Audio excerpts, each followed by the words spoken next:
Hey guys, Chef Jason from my friends at Colorado Proud and the Colorado Department of Agriculture. Today, we are utilizing some ground beef to make an amazing chili. That's right, we're taking Colorado beef that we got from one of our local producers, one of our local ranchers, and we're rocking out an exceptional chili. Now, today's chili is also going to feature something that I know is going to be very controversial. That's right, beans. So are you team leave beans in chili or are you team take the beans out? Well, the beauty of today's recipe, you can really do it either way. You can leave the beans in, you can take them out. But either way, that Colorado beef is going to make quite the exceptional chili today. So let's dig in. Let's talk a little bit about our ingredients, get some prep done, and then we're going into the Dutch oven. It's chili time. When you look at the ingredients we have in front of us, I'll tell you, you're going to be amazed at how few ingredients these are, but how huge the flavor is going to be. We always like to say it's little effort, but big reward. I'll tell you, we're starting off with some red and green pepper. We have a sweet yellow onion. Now, we're going to use one jalapeno, but if you want it hotter, definitely go ahead and add two if you like. Using a couple of our rubs, we're going to do a little bit of rub-a-dub, a little bit of bayou dust to give it that deep chili flavor. Then we've got, like I said, kidney beans and pinto beans. The tomatoes for today, we're going to use a can of fire-roasted diced tomatoes and then a big can of fire-roasted crushed tomatoes. Then, right there, the star of the show, some of that beautiful, amazing Colorado ground beef. We're going to finish it off with a little bit of bacon, a little bit of garlic. That's it. Amazing flavors coming out of this chili. Step number one in the chili is we're going to go ahead and add our bacon. And now we just rough chop this bacon just to get some random sized pieces. And we're going to saute this off for about 5 to 7 minutes or until it starts to lightly golden and render off a little bit of that fat. There we go. We are good to go. Now I'm going to add my garlic. And I want to get that garlic down into some of that bacon fat just to get that sauteed a little bit like that. We'll add our jalapenos. We're going to add our onions and our peppers. Now, we're going to saute these guys until the onions are just slightly golden. We're going to go ahead and saute this off for probably another 5 to 7 minutes here, or just until those onions start to caramelize a little bit, and then it'll be time to add the ground beef.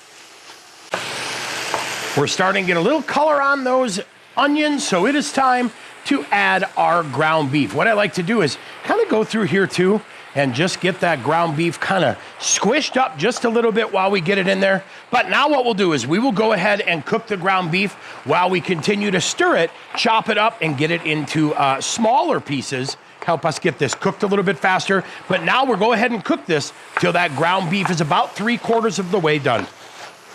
We are right at 3/4 of the way done, so we'll go ahead and carefully, so we're not wearing it, add our crushed tomatoes. These are fire-roasted crushed tomatoes and the fire-roasted diced tomatoes.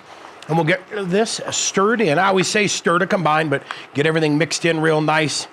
Oh, that is going to be so tasty. Then we'll go ahead and season it next. And we've got kind of a starting point with the bayou dust. We say 4 to 6 tablespoons, but I always say adjust it as much or as little as you like. That's going to give it a good Cajun flavor, nice Cajun profile, chili and all that. And then add a little bit of rub-a-dub. That's going to give you that well-rounded salt pepper. That's about 3 tablespoons of that. And then we'll go ahead and get this mixed in as well. Stir that to combine, get everything all set. And then while we're doing that, it is time.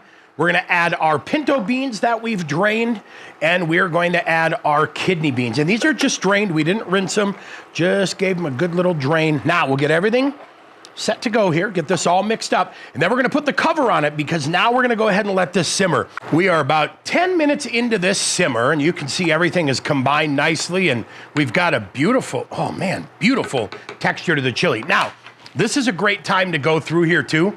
Take a little spoonful and now adjust your seasoning. So we'll give this a taste, see if we need anything else, and then we'll cover it, let it simmer the rest of the way. All right, here we are right at that 30 minutes. Look at that. We have got some absolutely beautiful chili. Now, you can see we've got a little chili bar set up. So we're gonna dig in here, get really close up, and show you how to build the ultimate bowl of chili. Well, I tell you, one of the great things about having chili is making a little chili bar for your guests or your family. So, you know what? Corn chips in the bottom always make for a fantastic bottom or start of your chili. Look at that. Scoop as much as you want on top. I like a lot. Oh, look at that. And then just a little bit of sour cream will do you perfectly here. Put a little blob of sour cream on there, a little bit of cheddar cheese on the side, and then a little bit of green onions. That right there, absolutely perfect bowl of chili.